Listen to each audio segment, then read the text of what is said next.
Ovaj narod u svojoj istoriji nijedan posao nije mogao da završi zbog jajara i prodanih duša. Nismo nijednom pobedili, a da pre toga nismo debelo izdali.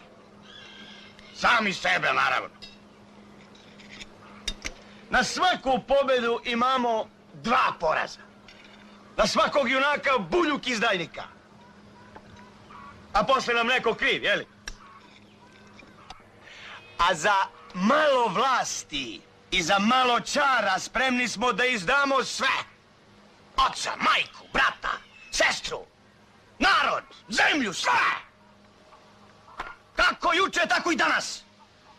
Pa nismo valjda baš toliko rđavi. Jesmo, pope, nego šta smo? Rđavi smo, skripimo svud. Više nam nijedno podmazivanje ne pomaže. Moramo da se menjamo celi.